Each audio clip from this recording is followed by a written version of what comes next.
Hey, my dear learners, how are you all doing? Welcome to Skillfident with your mentor Namita.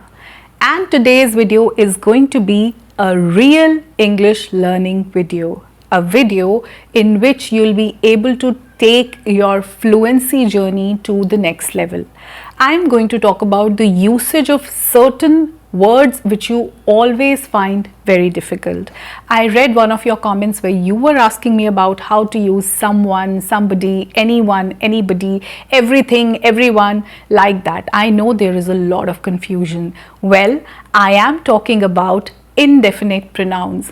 This is very confusing, but I'm going to clear it all to you, the whole concept, in such a simple manner that you will never get confused in future if you watch this video till the end. I'm going to even share a beautiful story with you, and I'm going to give you a lot of examples so that when you speak using these indefinite pronouns, you never make a mistake, so that you can speak English in a very polished manner and you can start moving towards the advanced level of English from intermediate level.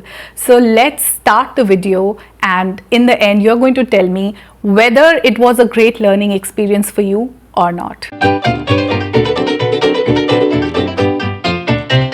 Okay, so before we begin learning more about indefinite pronouns, I want you all to read a story first. The name of the story is That's Not My Job. Come on, let's read it together. This is a story about 4 people named everybody, somebody, anybody, and nobody.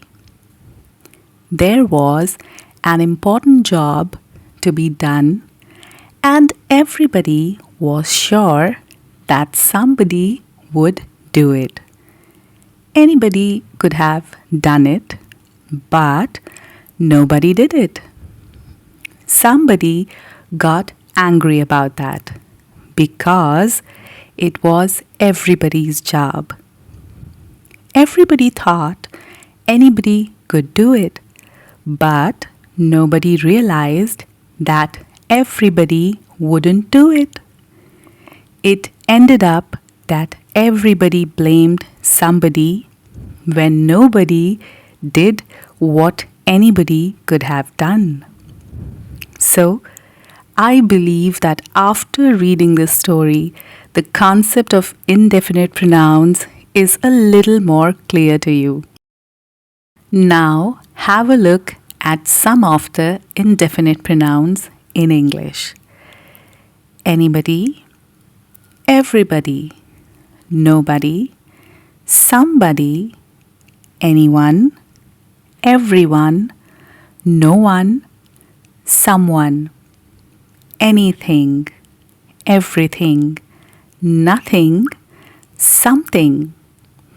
Now, understand that we use indefinite pronouns to refer to people or things without saying exactly who or what they are. We use pronouns ending in body or one for people, and pronouns ending in thing for things. Let's look at some of the examples. Everybody enjoyed the concert. I opened the door, but there was no one at home. It was a very clear day. We could see everything. Okay, now there's one more rule. We use a singular verb after an indefinite pronoun. Let's have a look at some examples. Everybody loves Natasha. Or everything was ready for the party.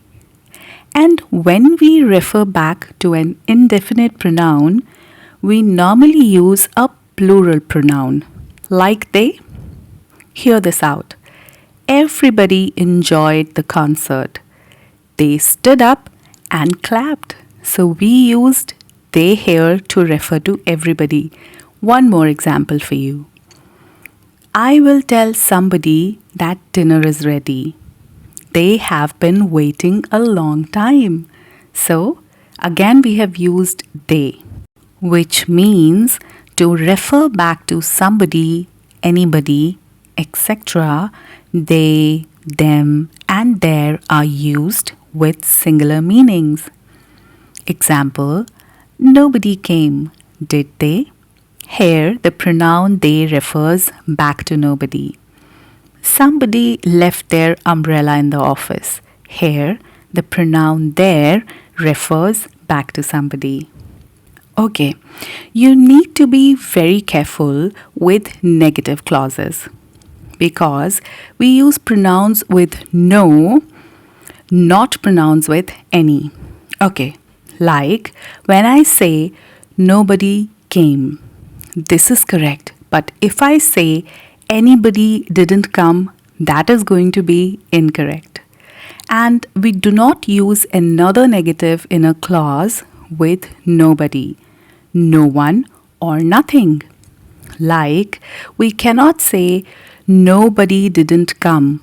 We will say nobody came. In the same manner, we cannot say nothing didn't happen. We will say nothing happened. Okay. In the same manner, we can add an S to an indefinite pronoun to make a possessive. Like, they were staying in somebody's house. Is this anybody's coat?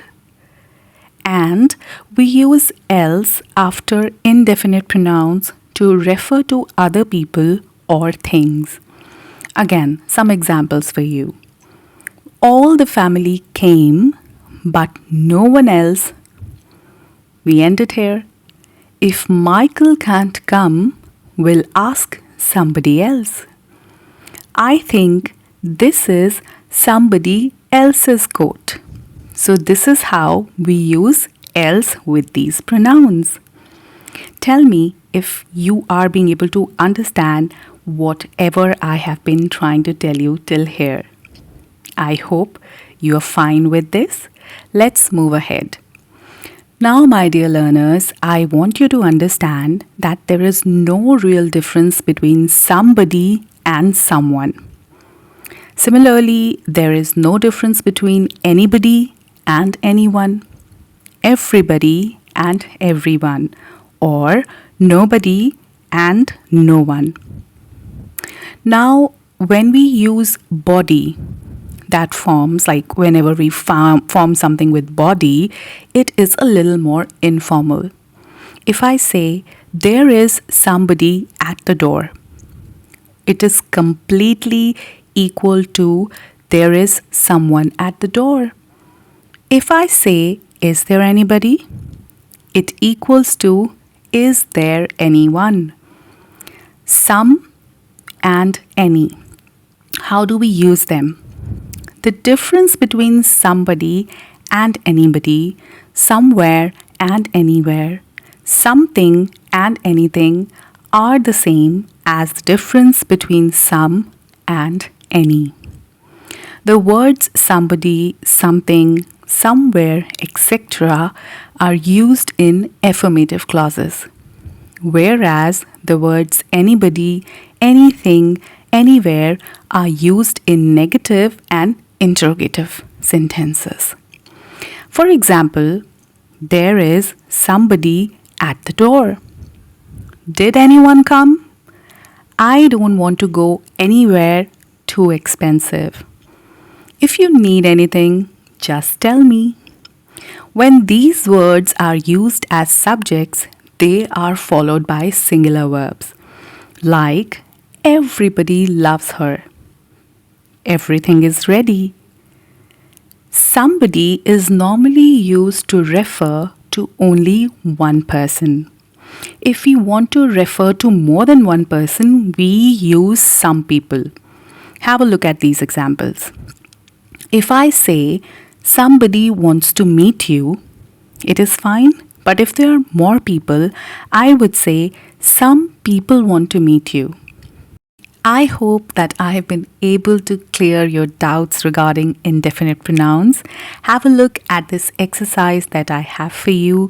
Make sure that you complete this exercise on your own with full confidence, because just now all your concepts regarding indefinite pronouns are cleared. All the very best to you.